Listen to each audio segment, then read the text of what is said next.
Welcome to the nursing notes YouTube channel. आज की इस वीडियो में हम क्वेश्चन 3 करने वाले हैं, जो कि हमारा फार्माकोलॉजी, पैथोलॉजी और जेनेटिक्स का क्वेश्चन पेपर जो है फरवरी 2018 में जो हुआ था, उस क्वेश्चन पेपर का हम सॉल्व कर रहे हैं। ठीक है, तो आज हमारा क्वेश्चन थर्ड होने वाला।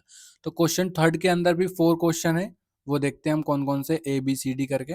तो शॉर्ट नोट से है, ये 2 नंबर्स में आएगा आपको। ठीक है, तो मैं 2 नंबर के अकॉर्डिंग ही बताऊंगा कि आपको कितना लिखना है।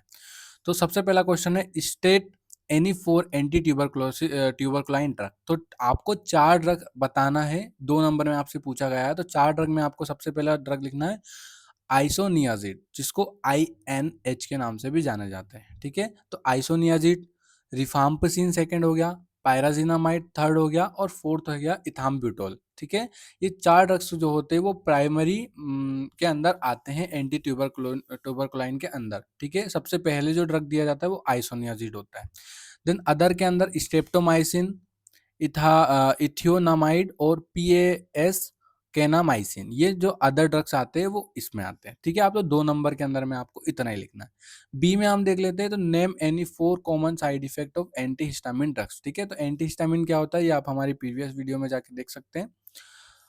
तो एंटीहिस्टामिन के कॉमन साइड इफेक्ट्स, तो सबसे पहले ड्राउजीनेस हो सकता है, सेडेशन हो सकता है, ड्राई माउथ देखने को मिल सकता है, जिसको जीरो जीरो स्टोमिया भी बोलते हैं।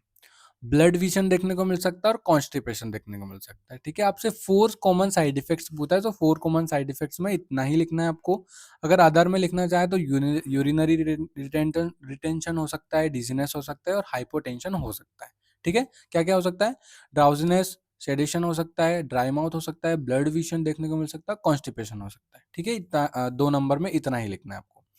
देन सी है, name any 2 nursing responsibility before administration oral hypoglycaemic agents. ठीक है, हाइपोग्लाइसेमिक एजेंट्स अगर आप दे रहे हो ओरली, तो आपको क्या क्या नर्सिंग रिस्पॉन्सिबिलिटी देखने को मिल सकती है, ये आपको 2 बताना है। तो सबसे पहले जो है वो check blood sugar level before giving the drug. ठीक है, आपको ब्लड शुगर लेवल आपको चेक कर लेना है, क्योंकि हाइपर ग्लाइसेमिक एजेंट्स क्या होता है आपको पता है। वो ग्लूकोज होता है वो कम हो जाता है बॉडी के अंदर, एनर्जी कम हो जाती है, उस कंडीशन में आपको देना है। तो 2 नर्सिंग रिस्पॉन्सिबिलिटी क्या क्या है, तो सबसे पहला होता है जो ब्लड शुगर लेवल है आपकी बॉडी के अंदर, ब्लड के अंदर, तो वो आपको सबसे पहले चेक करना है, उसके बाद आपको ड्रग देना है।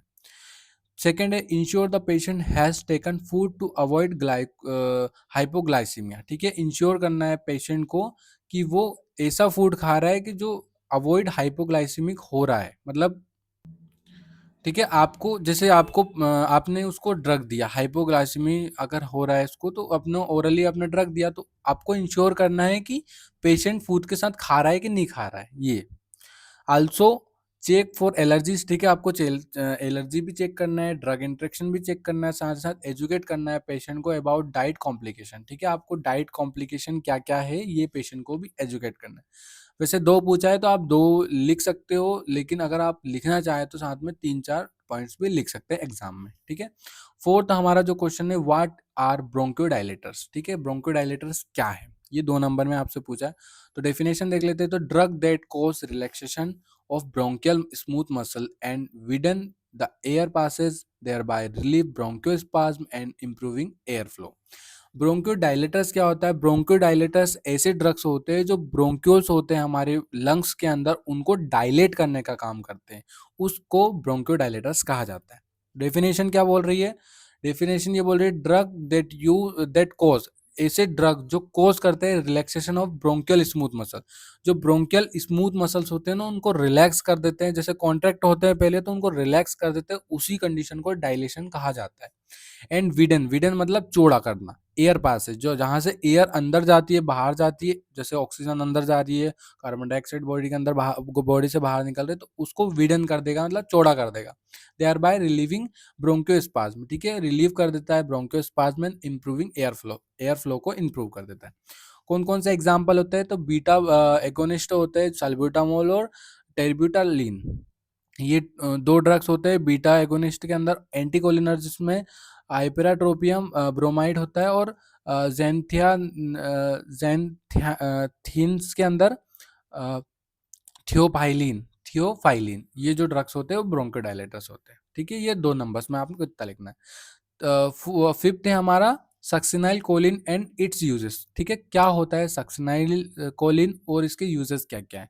तो डेफिनेशन देखते हैं। तो सक्सिनाइल कोलिन, जिसको सुक्सा मेथोनियम भी बोलते हैं, it it is a depolarization neuromuscular blocking agents. ठीक है, सक्सिनाइल कोलिन क्या होता है, ये न्यूरोमस्कुलर जो होता है उसको ब्लॉक करने का काम करता है।